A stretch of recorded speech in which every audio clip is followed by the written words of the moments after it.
Hey everyone, welcome back, and today let's solve Leetcode problem 2176 titled Count Equal and Divisible Pairs in an Array. So we're given a zero-index integer array nums of length n and an integer k. We want to return the number of pairs I, j, where they're both between 0 and n, where n is again the length of our input array nums, and they're both equal, and the product of those two indices I times j is equal, or rather divisible, by k. So in example 1, we have our input array nums to be 3, 1, 2, 2, 1, 3, and k to be equal to 2. In this case, we have an output of 4 because that is the different number or all possible number of pairs I, j that meet the requirement of being equal at those indices in the input array nums and having a product themselves that is actually divisible by k. Now those two, or rather 4 pairs would be 0, 6, because nums at 0 is equal to nums at 6, and 0 times 6 is indeed divisible by 2, because of course 0 is divisible by any number, which would be the product of that result, and applying the same logic to indices 2 and 3, 2 and 4, and 3 and 4, or again, all the elements at those indices are equal, and the indices themselves have a product that's divisible by 2, in this case our k value. They also are valid pairs, giving us a total of 4 pairs. In example 2, we have our input array nums to be 1, 2, 3, 4, k is 1. In this case, we actually have an output of 0. Why? Because sure, anything is divisible by 1. But the main thing to really consider here is that we don't have any equal elements. And we know that for any pair to be valid, they, of course, have to be equal at those indices I, j. In this case, there are no duplicate or repeated values that are equal in this entire input array. And so we can't form any valid pairs that are fully valid. And so we have an output of 0, right? We can't meet all the requirements. We can only meet 1.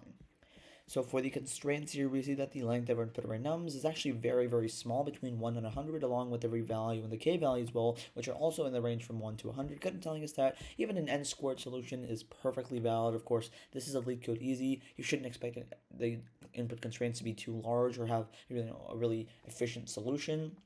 And we don't really need the most efficient of solutions. And to be honest, there isn't really a way to do this in just a single linear pass, because we have two different very important constraints to consider. Not only do we want the values that are two indices to be equal, we want our indices themselves to have a product that's divisible by k. And so that leads us to the main observations that we really need to make, and that is, we basically just have to compare every possible I, j in the array, because we know that since we have two major constraints, we can't just check that with a single pass, storing indices or doing anything fancy like that, like we saw with other problems like Leetcode problem 1, which was titled two-sum. This is really just straightforward, especially considering that this is a Leetcode easy and we have very small time constraints, or rather input constraints. We really just have to compare every possible ij, and we know that very simply to do nested loops, right? Sure, it is quadratic, it is n squared, but our input constraints have showed us that that's more than enough to solve this problem efficiently. It's kind of like a natural nested loop structure solution for this problem, right? But very importantly, again, we have two different constraints. Not only do we care if the elements are equal, we also need to ensure that the product of the indices have to be divisible by k. And so basically, using our nested loops, as we iterate over all the possible I and j values, we just have to check for those two conditions using conditionals, right? So on a high level, how are we really going to solve this problem? Well, basically, we're going to just iterate over the array twice, right? And basically two nested for loops here to go through all those pairs I, j, where of course I would be less than j, and we also will have a simple integer count to actually store or keep track of the number of valid pairs that we found in the array so far in each iteration, and we'll basically just check if the conditions are met for each comparison or each conditional in each iteration of the two indices I and j, and increment our count accordingly, and effectively output that value to store the number of total pairs that we found, or valid pairs that we found, as we iterated through all the valid indices or possible indices in the array. So let's go ahead and get into the code here. So like I just talked about, we'll initialize the count to be 0. This really is just as a result. It's going to store the total number of valid pairs in the array. And that's going to be the total number of valid pairs after we actually fully iterate over the input array for all possible indices I and j. So now let's actually begin the iteration. So for I in the range, the length of nums. So I is going to be our first pointer because we know it always has to be less than j. And then here's the main part, our second conditional, our inner conditional, or rather I should say loop, for j in the range.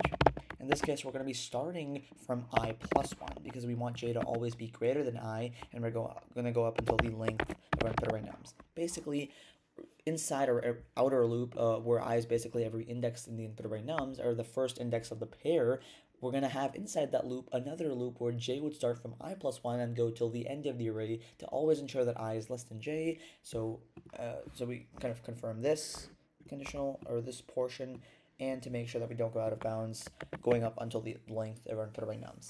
Now, here's where we actually check if the current indices I and j, if they're actually valid. What's the first thing that the problem tells us? Well, nums at I has to, of course, be equal to nums at j.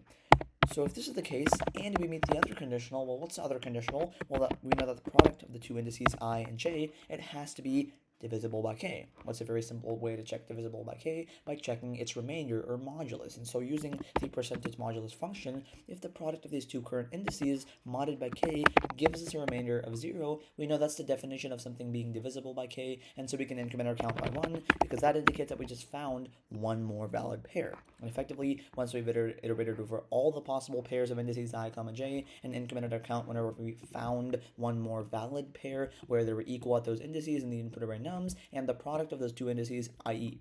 I times j, had a remainder of 0 when being divided by k. If that was the case, we incremented our count by 1, indicating that we found one more valid pair. We're increasing our count by 1 of the total number of valid pairs that we found so far, and once we fully finish iterating over the entire input array, we're effectively going to just return our count, because it would have stored all the possible valid pairs in the entire input array nums as we iterated through all the possible I and j indice values in the input.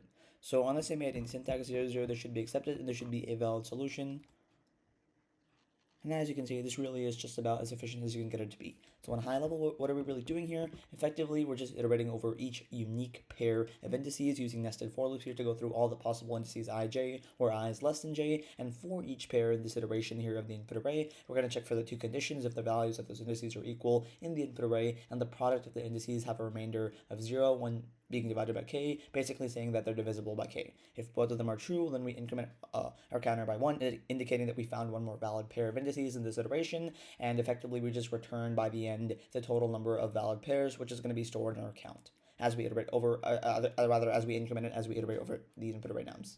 So for the runtime complexity here, I kind of touched on this in the initial kind of explanation. This is, of course, quadratic big O of n squared. Why? Because we really just have two nested loops here to go over all the possible pairs I, j, and for each element, we're going to be comparing it with every other element that comes after it. That's going to give us very standard nested loop big O of n squared time for our runtime complexity, and for our memory or space complexity, it's actually it's actually constant, which means big O of 1. Why? Because we're not actually using any auxiliary memory or any extra data structures. We're only using the simple and extra integer, I shouldn't even say extra, but just this integer count, right? That's going to stay constant. It's not going to grow linearly with our input array by any means, and so this is actually a constant big O of 1 memory or space complexity. So if you guys enjoyed this solution and learned something new, please consider liking this video and subscribing to my channel. And without further ado, I will see you guys in the next video. Bye-bye.